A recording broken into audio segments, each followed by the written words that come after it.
I'm Ray the Butcher.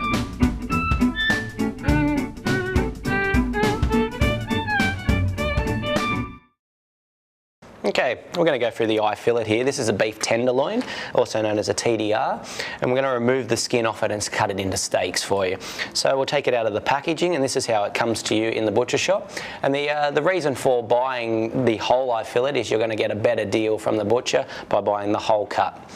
So to start with, just lay it out on the bench and take out any parts that you can visually remove with your fingers.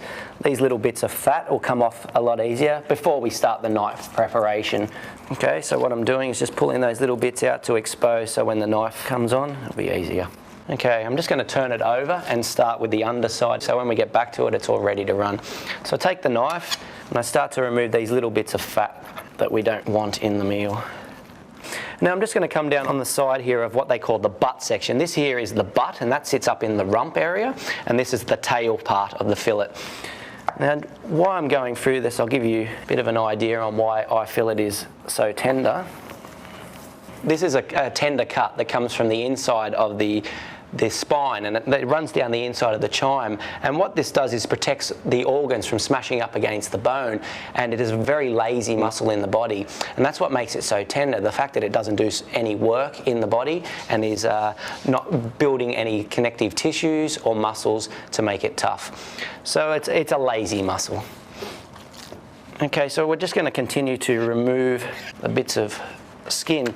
So once you've got rid of any extra fat there that isn't desired, we can start to get underneath the silver skin, and I think that's enough now.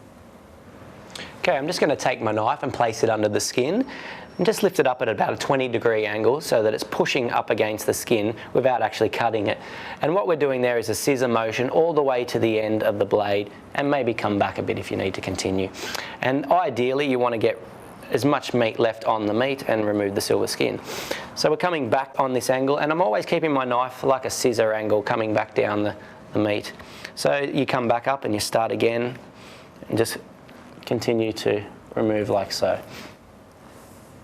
just going to turn this a bit around, so rather than me dance around the meat, I'm just taking the meat to where it's easier to remove the skin.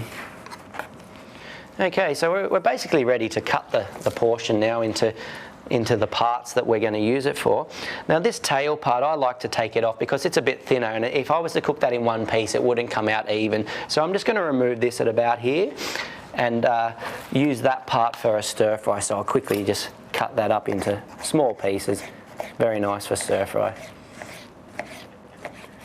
So we got that part there, and that'll be beautiful. And you can even make a little steak sandwich and tap it out, things like that.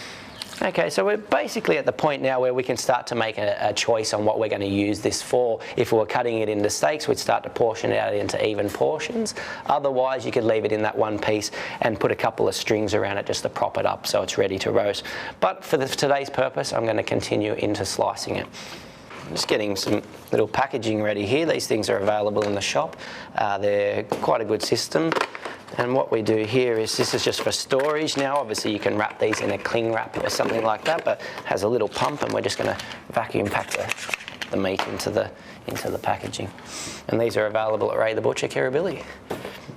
Now what I'm doing there is just taking off what we call the butt fillet. Now this part sits down in the rump region, and this one tapers up into the tail of the T-bone. I'm going to keep that piece for a nice roast and then cut these into good barbecue steaks, so a nice thickness. Look at those, aren't they beautiful? We'll get 6 or 7 out of those. There's 6 nice steaks. And just put these in the package to pop away for another day. Sit them in there like so. Seal our bag.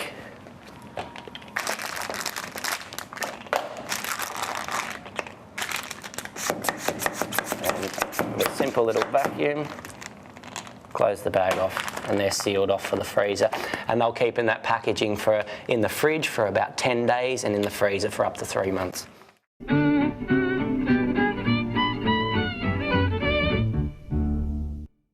Okay guys, you've just learned how to trim an eye fillet, but be sure to come along and check out the next Ray the Butcher video.